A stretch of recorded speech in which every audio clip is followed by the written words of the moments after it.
When I was in college, my storyboarding professor told me of a man he worked with that overworked his hands so much that he developed carpal tunnel and was unable to use his right hand. So he taught himself how to use his left hand. This same man then got carpal tunnel in his left hand from overwork and couldn't use that. While this seems like a wild and crazy anomaly, the reality is that for many people, working in their dream careers or passions as artists are all too familiar with injuries, burnout, and intense pressure that comes with it. At this point, it really and truly feels like careers in art just aren't sustainable.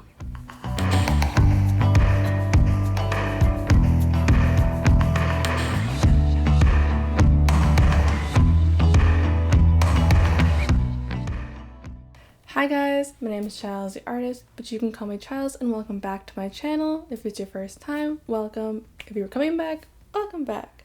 Today we're going to be talking about careers in art and why I think they're probably not the most sustainable in our current environment. And while I'm doing that, I'm also going to be making a piece along with it. You know, I'm always trying to switch things up, always trying to do something new, so hopefully my understanding of this topic expands, as well as maybe I'm presenting this information to you in a different way through this piece. So yeah, let's get started. Alright, so before I start any piece, I begin with the essential word or theme that I build out from. So the topic of the video is art careers aren't sustainable. We could do the broader art in general. We could talk about jobs, dream jobs. We could talk about sustainability. Why don't we actually just do a piece around the theme of art careers? Yeah. I think we'll just stick to the topic of art careers. Alright. Now that I've decided on a word, let's move on to building it out and trying out a few things.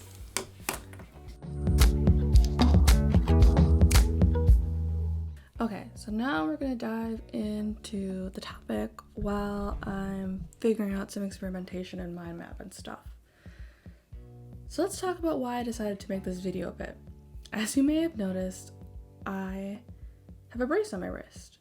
It's there because I heard it while drawing my webtoon I co-create called In Essence.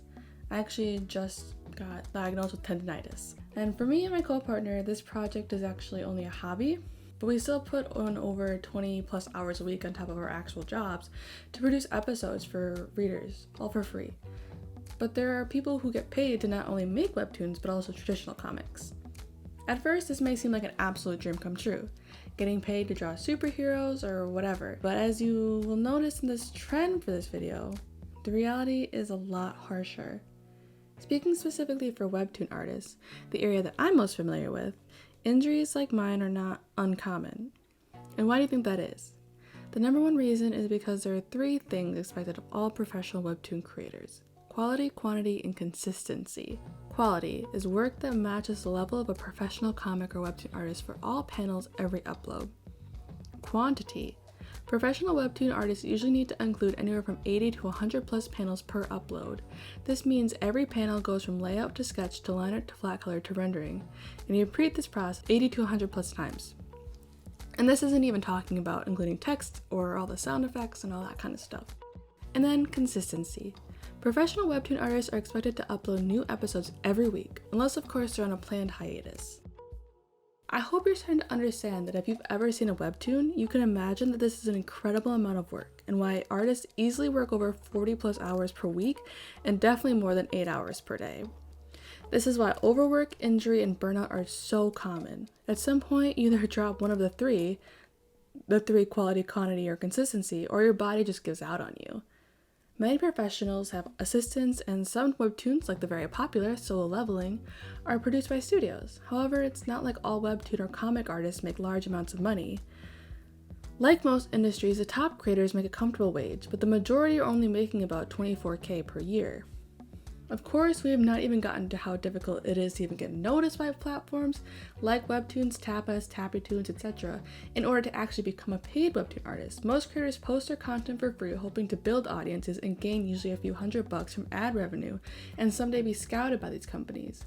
But then they have to, as I stated before, battle to be noticed among all the other featured content and deal with these unsustainable work-life schedules. Can we call this sustainable? I mean, I do this for a hobby, and I still suffer the consequences of an overbearing work schedule.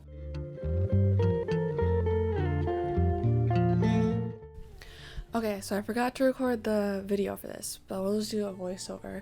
So for this piece, I already know that because I'm injured, I can't use my right hand at all. So I'll be using my left hand.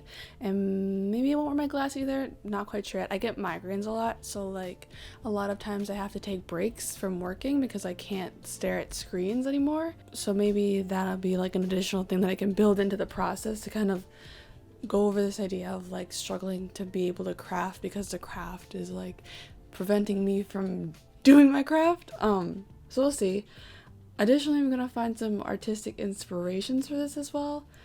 I guess I'll look at Instagram and Pinterest, maybe some other impressionists like Matisse would be a good place to start as well. We'll see.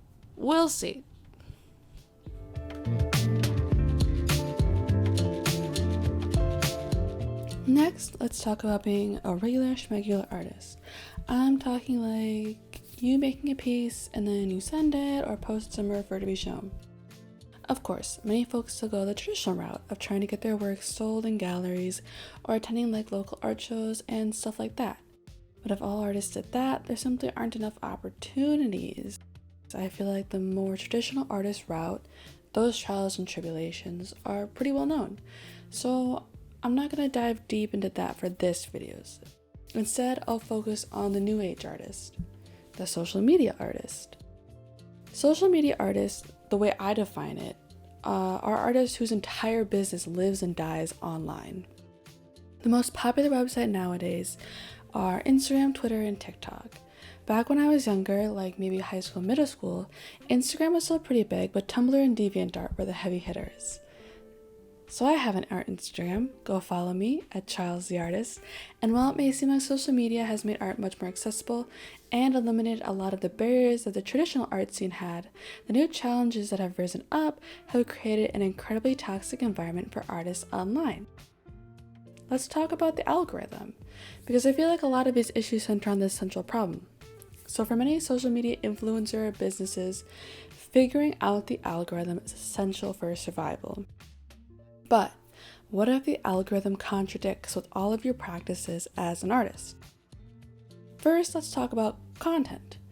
The algorithm likes posts that get a lot of engagement, not just likes, but comments, shares, saves, the whole deal. So this means that your content needs to be a post that engages folks for that kind of reaction.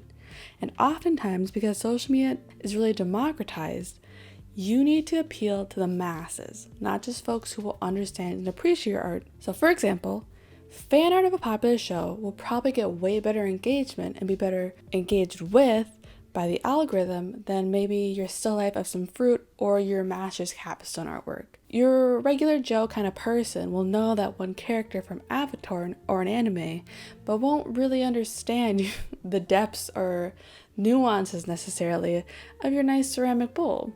And some people can appreciate both, but a lot of people might not. And that's just kind of the reality of the situation. Not to mention, it's not just about posting a picture of your finished work. These days, Instagram has announced that it's moving towards being a video app. So now artists need to learn how to make reels, carousels, do lives, IGTV, and a million different things besides just making and posting a picture of their art in order to promote it online. The rate at which artists have to adapt to these changing landscapes makes it difficult to focus on the actual thing they came here to do, which is just to showcase their art. Next is the upload rate. Alright, let's talk about how often you upload. Realistically, as an artist, how often do you create finished pieces? For everyone, the process is entirely different. I know for me, I tend to take anywhere from a day to a couple of weeks to finish a piece. It just depends. For a lot of social media, there is increasing pressure for being put on artists to upload new content every day or multiple times a week. Now, some folks are getting creative, uploading work in progresses and practices and warm-ups, but is it really healthy to have the mindset that everything you create, no matter how small, will need to be used as content? I think all artists know that we all have a lot of art that is simply not that great. And it's in creating this not so great art that we were able to experiment and discover and grow as artists. And I don't know if it's necessarily healthy for us as artists to have that not so great art being put out into the public to be critiqued when we're just using it as a stepping stone for us to grow further.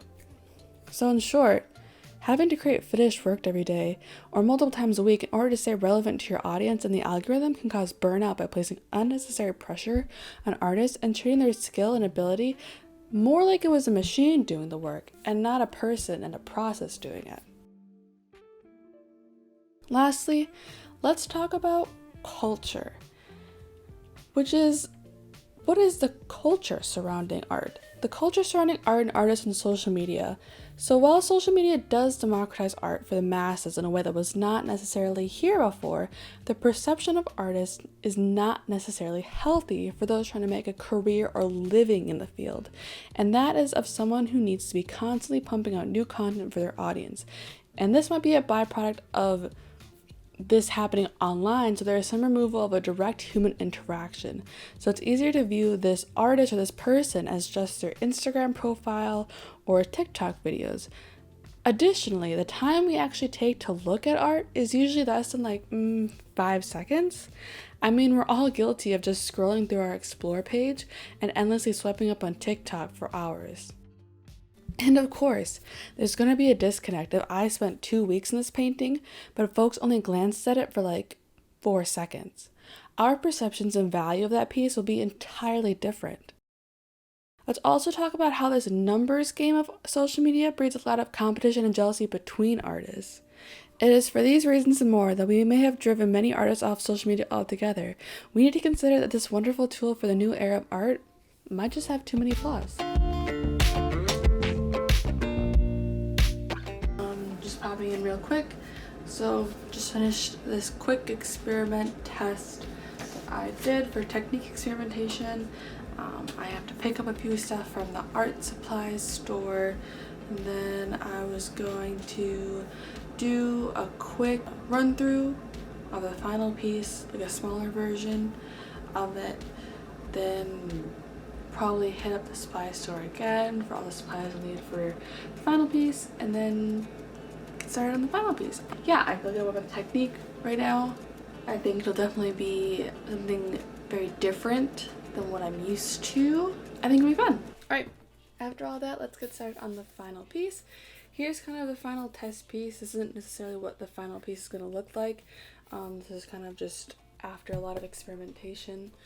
This is the direction that I'm kind of looking towards. I think it's really important to show the entire process of making a piece of art, especially for this video, because we're talking about how companies and people take advantage of artists and don't really understand how much time and effort goes into actually making a piece of art. And I just really want to demonstrate the thought and effort we as artists put into it. Also, I think art is so much more than just the final product. You know what I mean? I think that being an artist is actually, it should be being able to enjoy the process of it, because that's what we spend so much of our time doing. It's actually making the piece of art, not just showing off that final product.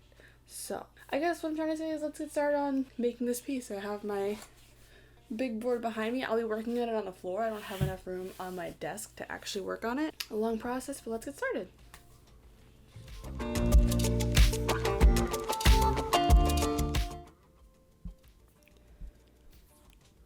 Alright, now let's talk about school. I think that a lot of these issues and cultures are bred and created at a really young age in artists. I've been drawing and posting art online since middle school. In high school, I took art classes and entered competitions, and I studied animation at university. So I've been pretty entrenched in this world for a long time. I think there are two sides to the ways in which I don't agree with art/animation school practices, and that's in the culture it continues to perpetuate and the lack of well-rounded and health education. First, let's talk about the toxic behaviors and cultures that are perpetuated in animation schools.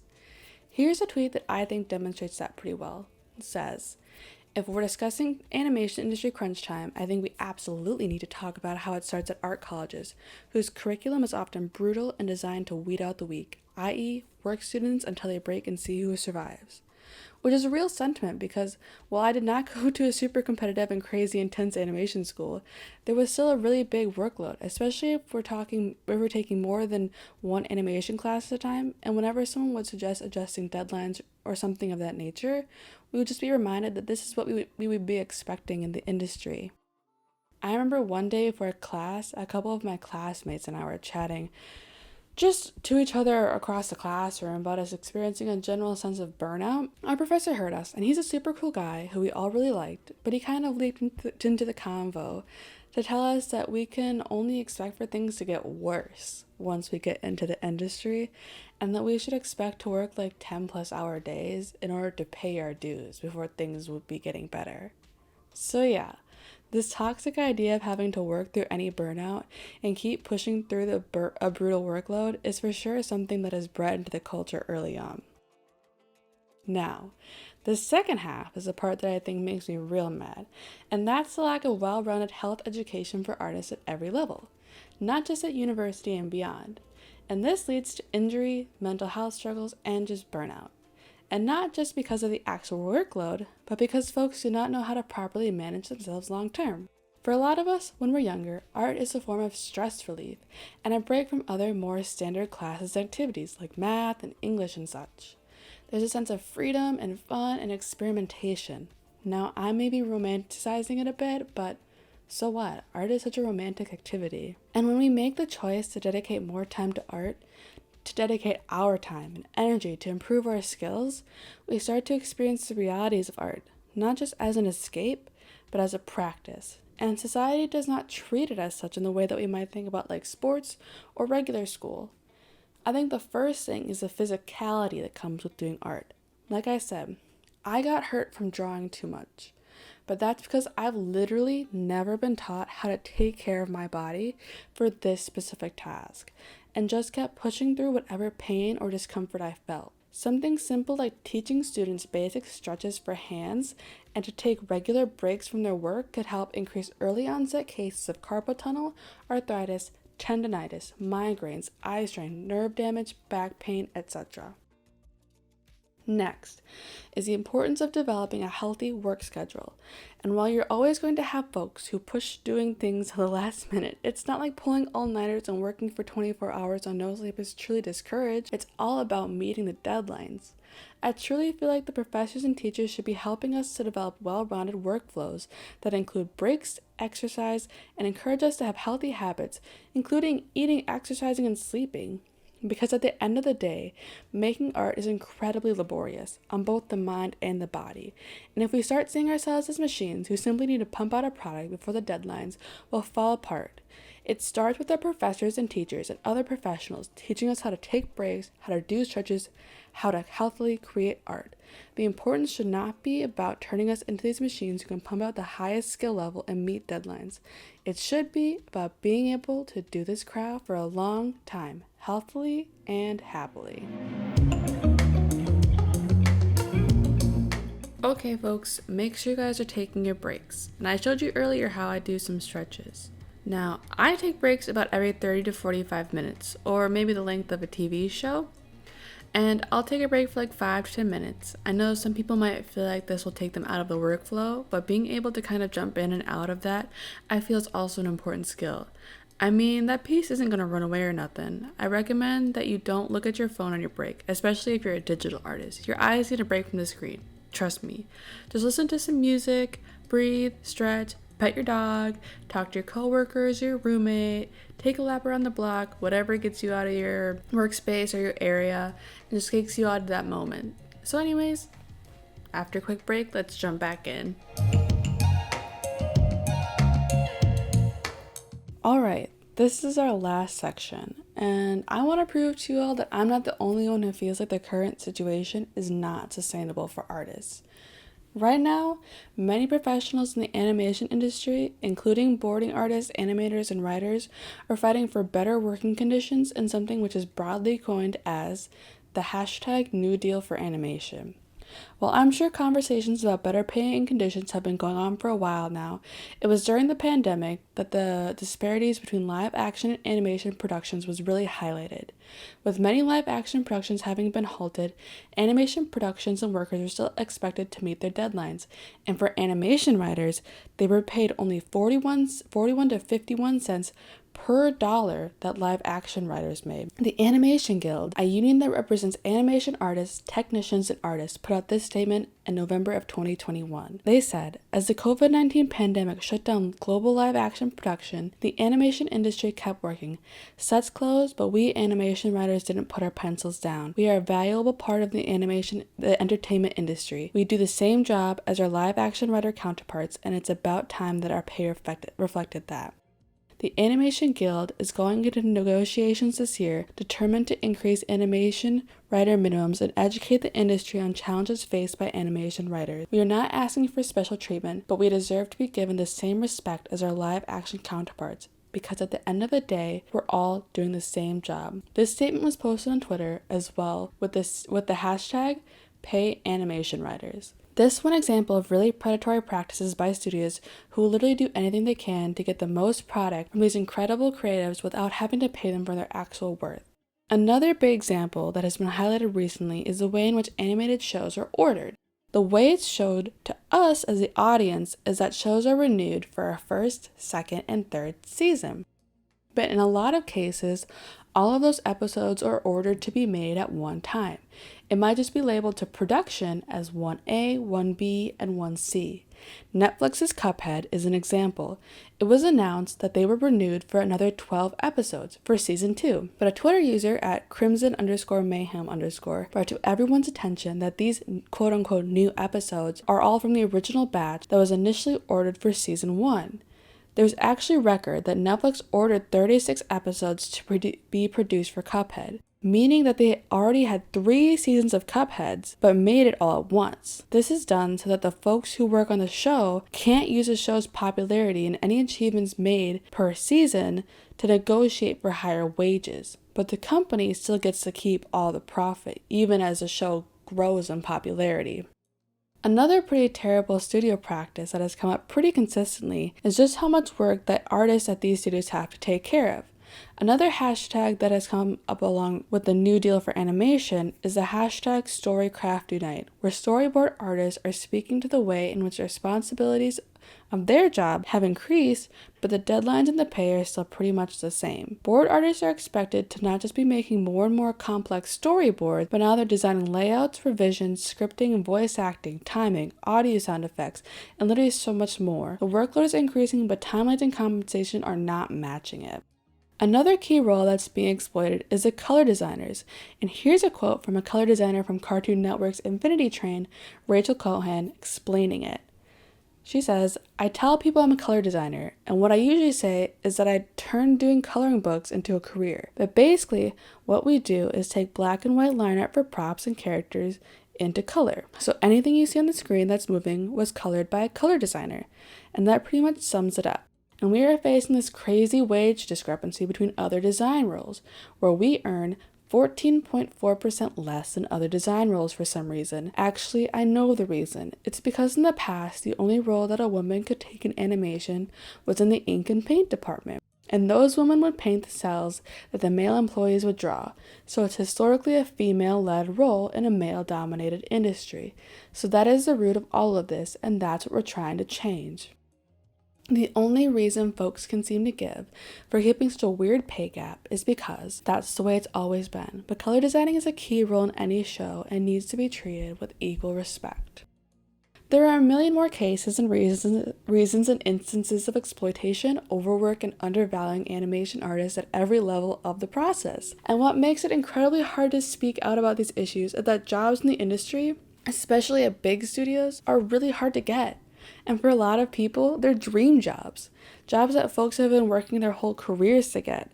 So when they finally get there and conditions are terrible, some might feel like that's just the price we have to pay to work in this field, because at least they're living the dream, right? But that's not fair, and the workers and artists know it. They know that just because their work is their passion does not mean they can be treated however by studios. Especially because in this new era of streaming, animation and animated movies and shows are incredibly popular and have earned the industry and studios billions. In 2021, 7 out of the top 10 streamed movies were animated. It's no longer some niche Saturday morning show for children. Animation workers always deserve proper working conditions and wages, but now they have a status to really push for studios to provide that for them and to treat them as equal to live action.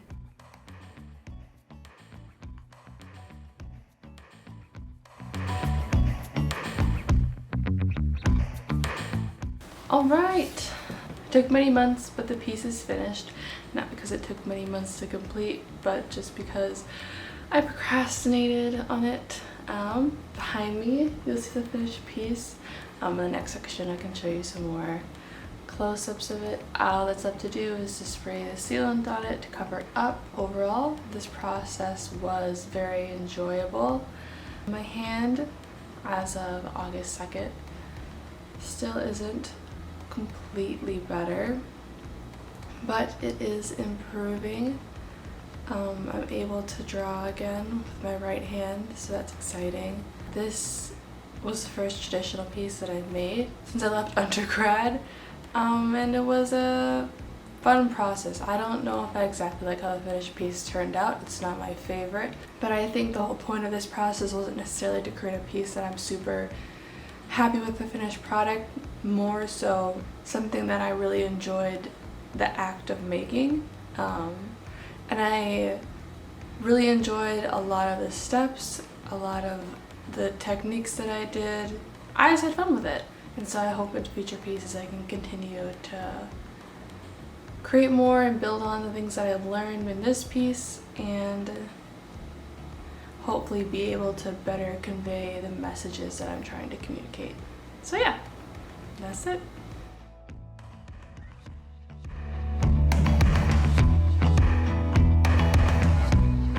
Wow, that was a lot. Basically, I just want to emphasize that right now, trying to make a living doing art is incredibly difficult. Trying to make a living doing art in a way that is sustainable and healthy is almost impossible. And this is by no means an extensive list of every career in art or every possible issue or benefit, but I feel like it gives a good sampling for the current environment to inform any upcoming or seasoned artists. Maybe at some point I'll do a part 2.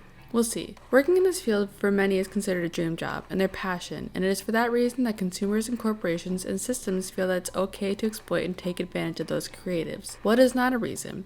People feed their families doing jobs in arts. People pay their rent doing jobs in art. People pay for vacations doing jobs in art. People's jobs in art have the exact same function as any other job. It allows them to survive in this capitalist system. Also, it is often only the folks who are talented, skilled, and hardworking individuals who have honed a craft and skill for decades who are able to eke out a living. Very few artists are making bucket loads of money on their craft alone. The average salary for an animator is anywhere from $30K to $100K, and you can bet they're a lot more closer to that $30K than that $100K. And realistically, it's only the talented and lucky and privileged artists that get to actually make money doing their work. Most people who do art do not make money off of it. They create it and post it for free in the hopes that someday they might make money, all while going to school or working full or part-time. This culture is costing artists everything, and it needs to end. So what can be done to change it? Well, first, as artists, taking care of our holistic well-being should be a key aspect in our art education at every level. We should be learning how to take breaks and do stretches while we are an elementary and middle school artists, long before we wind up with carpal tunnel and wrist braces working 10 plus hours a day before we reach 25. I'll be sure to link a video that I use for my stretches down below for those that want to get started. Second, as artists in creating work schedules, we need to give ourselves graces and develop sustainable workflows that may not equal to putting out tons of content all the time, but it means that you can put stuff out for a long time. You are not a machine, and you need to train your audience to know that as well. It might be tempting because of the numbers games, but in the long run, I think that this is what will be better for the community as a whole. And as consumers, and I'm guilty of this too, we need to become okay with waiting for content and change the way we consume art, the way in which we binge art, shows, paintings, webtoons, etc. It puts pressure on artists to try and meet our demands. The way to fix this might be to just diversify your media. There are millions of things to read, watch, and consume. Go find something else while you're waiting for the next season or piece to come out. Second, support artists who are working for better conditions. There are a few key hashtags that were shown in this video, like hashtag New Deal for Animation, Storycraft Unite, Equal Pay for Equal Paint, Pay animation writers, using stuff like that on socials, signing petitions, and donating, and trying to stay as educated as you can on industry practices as much as possible and not settling for, that's just how it's always been, is super helpful. Anyways, thank you for watching, and I'll end the video off with a quote from Studio Ghibli's Miyazaki, which I think really encompasses my feelings on the matter. He says, when asked about wages at Ghibli, "It's false to assume that just because animators love the work, we can keep their wages so low. That just isn't right." Anyways, what are your thoughts on the topic? Do you think art careers currently are sustainable? Let me know in the comments below. Be sure to subscribe, and I'll see you in the next one.